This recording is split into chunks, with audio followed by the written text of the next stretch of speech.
7:01 de la mañana continuamos con más de Primera Página para iniciar nuestra conversación con el economista César Aristimuño. Bienvenido a nuestro programa el día de hoy. Muchas gracias, mil gracias. Señor Aristimuño, quiero iniciar con la tasa de cambio el día de hoy que se publica en El Mundo Economía y Negocios, y me voy a permitir que mi equipo me ayude a colocarla en la pantalla para que la gente la pueda ver. El día de hoy cierra en $306 por barril. El CIMADI hubo un tiempo que no pasaba y no llegaba incluso a la barrera de los 200. Siempre se mantuvo entre 198 o 199, rozando la barrera de los 200. ¿Cuál es la explicación de que en este momento esto esté aumentando y por ende están aumentando los precios también?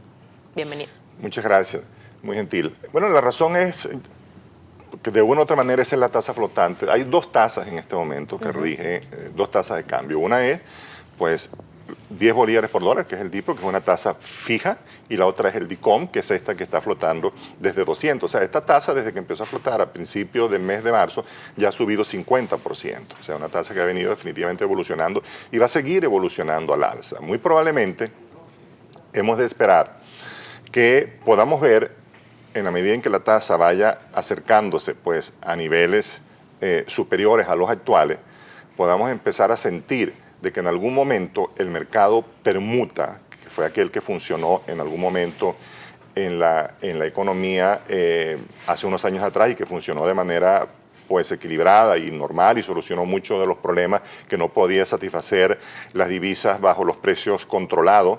Empecemos definitivamente a ver un mercado mucho más activo, con títulos del Banco Central, con títulos de PDVSA inicialmente, pero obviamente pues eso va a tomar un tiempo. Yo creo que eso no va a ser tampoco muy sencillo, porque tampoco hay mucha oferta en el mercado de divisas para poder mover ese mercado de manera libre. La única manera de poder permitir que ese mercado definitivamente se convierta en un mercado sustitutivo del mercado no oficial, al cual pues tanto definitivamente se hace mención, es que se cree de una u otra manera un mercado libre que funcione, y vamos a ver que en el mediano plazo ese dólar que no le gusta pues al gobierno nombrarlo, va a desaparecer por razones naturales, por razones inclusive inerciales. Lo que pasa es que hasta el momento definitivamente la economía no está en capacidad, pues porque no tiene suficientes recursos, pero sí nosotros estimamos que progresivamente la idea de ese dólar DICOM es que se convierta prácticamente en un dólar que cotice de manera lo más libre posible para generar el mayor acceso posible a los factores productivos de la economía. Ahora bien, el único oferente en este caso de divisas en nuestro país es PDVSA. Los precios del petróleo pues aparentemente no van a mejorar según los expertos. Se tiene previsto una reunión en Qatar en los próximos días, pero no se tiene previsto quizás en realidad que puedan aumentar. La economía de nuestro país depende netamente del petróleo. ¿Cómo hacer entonces para lograr esa diversificación de la economía y por qué no se hizo antes?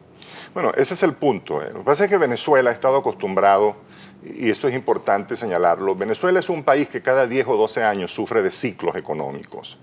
Debemos recordar en el año 1983, pero antes del año 1983, en el año 1973, hubieron incrementos de precios del petróleo pues sumamente elevados que permitieron que la economía entrase igualmente en un boom de divisas y que permitió que buena parte de lo que es el desarrollo hoy no petrolero, sobre todo en el estado Bolívar, se haya instrumentado con esa cantidad de recursos. 10 años después, 1983, surge el dólar, pues la desaparición del 4.30, lo que llamaron el mercado negro.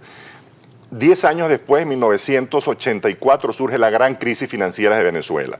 10 años después, 2002, 2003, surge igualmente la gran crisis de Venezuela que todos recordamos. 10, 11 años después, estamos en este momento en esta crisis. Eso es parte de los ciclos económicos que, si bien es cierto, no lo podemos tomar como una posición pues que va a suceder con esa frecuencia de manera regular en el tiempo, pero sí de una u otra manera nuestros ciclos económicos nos deparan un poco esos altibajos en la economía. La economía venezolana, sustituir el petróleo como generador de divisas no va a suceder de la noche a la mañana. Pasarán años y muchos años para ello. En primer lugar, porque no tenemos las condiciones apropiadas para hacerlo, no tenemos la infraestructura, no tenemos de una u otra manera hoy los recursos para poder hacerlo, que ese es el otro tema.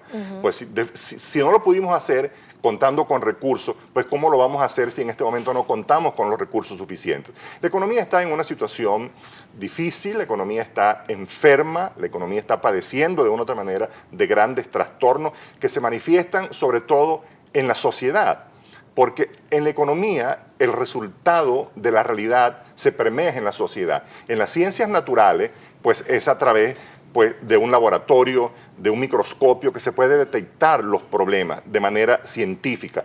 En la economía, por ser una ciencia social, los resultados de lo bien o de lo mal se permean en la sociedad. La sociedad es la que manifiesta lo bien o lo mal que va la economía. Y hoy, ¿cuál es la manifestación? ¿Cómo se manifiesta eso? Bueno, se manifiesta a través definitivamente de una ausencia de productos en los anaqueles, de incrementos en los precios de manera continua, que está generando pues, el camino a una hiperinflación si esto no se soluciona. Entonces, esos son, digamos, los grandes problemas que hoy tiene la economía, un sector empresarial que no cuenta con la suficiente divisa, no solo para traer las importaciones que requiere para poder procesar el producto final, sino pues que también tienen deudas en el exterior con sus proveedores que tampoco la pueden cubrir porque el Estado no les provee de las divisas, en parte porque hoy no las tiene. En el momento en que las tenía, tampoco se les dio solución a ese problema. Hoy es mucho más difícil hacerlo. Señor Aristimuño, hay muchos expertos, inclusive diputados también de la Asamblea Nacional, con todo lo que fue esta reforma de la ley del Banco Central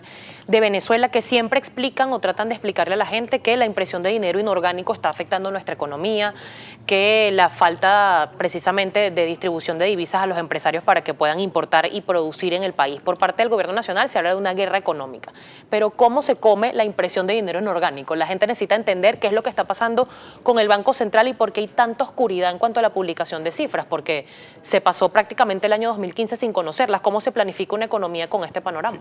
Yo te agradezco muchísimo la pregunta, porque eso es una de las inquietudes que inclusive a nuestra firma, Aristimuño Herrera y Asociado, a través de nuestra web bancaynegocios.com, mucha gente nos pregunta. Voy a tratar de explicarlo con la finalidad de que toda la opinión pública que está oyendo este prestigioso programa pueda entenderlo. Por favor. La función principal del Banco Central de Venezuela es generar equilibrio en la economía. Estamos hablando de equilibrio monetario en la economía. ¿Cómo se logra un equilibrio monetario en la economía? Se logra básicamente a través de un control de los precios y a través de la fortaleza de nuestra moneda, tanto a nivel interno como a nivel externo. Esas dos variables hoy no se están cumpliendo. Entonces, al no tener definitivamente control de precios, de manera, cuando hablo control de precios no me refiero al control de los productos, sino que no esté controlado los precios en la economía, o sea, que no haya inflación, y al no tener una moneda nuestra que tenga definitivamente fortaleza tanto a nivel interno como a nivel externo, obviamente pues la función del Banco Central principal no se está cumpliendo en este momento. La oferta monetaria, que es la que al final rige el Banco Central, que es la que al final el Banco Central tiene la capacidad de controlar y mantenerla en equilibrio. Cuando hablamos de oferta monetaria nos estamos refiriendo a la liquidez monetaria, o sea, a lo que está en tu bolsillo en términos prácticos y a lo que tiene la gente en el sistema financiero nacional en forma de depósito. Eso prácticamente y de manera sencilla es la liquidez monetaria. Obviamente, al Banco Central le corresponde tener ese equilibrio. Ese equilibrio está en función a la demanda que requieren los factores económicos de la economía. Me explico, el sector productivo de la economía. Cuando se produce más, se genera más liquidez en la economía, o sea, se demanda más liquidez porque las empresas requieren más sueldos y salarios para pagarle a su gente. Entonces, esa es una liquidez que entra en la economía de manera sana. Esa liquidez pudiéramos decir que es una liquidez sana. Entonces, bien, cuando en la economía se producen factores distintos a que el control monetario se produzca por la vía real, que es por la vía de la producción, y por la vía del sistema financiero, y entra el sistema, mejor dicho, entra el gobierno a generar la política fiscal. Entonces, cuando el gobierno le dice al Banco Central de Venezuela que se coloque a su disposición para emitir dinero, sucede lo que vamos a ver acá, si me lo permites. Por favor. Hay una fórmula económica que se llama la teoría cuantitativa del dinero. Esa fórmula es M por B igual a P por Q. ¿Qué significa M? La masa monetaria. ¿Qué significa B? La velocidad del dinero. Es igual a que a los precios que están en la economía por la cantidad de bienes y servicios producidos en la economía.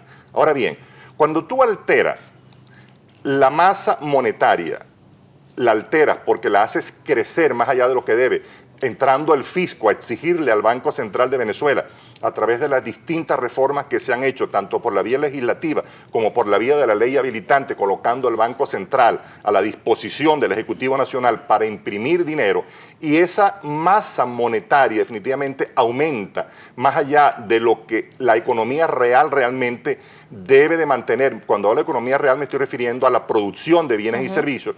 Entonces, si nosotros despejamos precio de esta fórmula, ¿qué nos queda? Nos queda lo siguiente, que precio es igual a masa monetaria por la velocidad entre Q. Ahora fijémonos esto de manera sencilla. Si la masa monetaria sube más allá de lo que debe y la producción de bienes y servicios se mantiene estática, o sea, no hay producción, como hoy sucede en el país, la producción inclusive está estática, mientras que la masa de dinero está subiendo de manera vertiginosa porque el Banco Central le está diciendo, se está colocando supeditado al Ejecutivo Nacional, imprimiendo dinero para financiar a PDVSA y a otras empresas del sector público. ¿Qué es lo que pasa cuando sube el numerador y el denominador se mantiene estático? Obviamente no podemos esperar más que los precios suban de manera importante, suban de manera vertiginosa. Entonces, eso es lo que realmente hoy está pasando en la economía nacional. Los precios están subiendo principalmente y debido a que la política fiscal del gobierno se ha colocado a la disposición del Banco Central de Venezuela, imprimiendo dinero para financiar pues, a PDVSA en función a la no producción, para financiar al sector agrícola, para financiar al sector construcción. O sea, el Banco Central hoy es un apéndice del Ejecutivo Nacional. Y eso es lamentable decirlo, porque esa no es la función que le corresponde al Banco Central. Entonces, ¿cómo recoger esa liquidez del mercado? ¿Cómo ahora tratar de que esa liquidez que está en el mercado la succionemos para permitir lograr un equilibrio entre la oferta monetaria y la economía real? Eso nos lo va a explicar al regreso de la pausa comercial porque tenemos que irnos a un corte.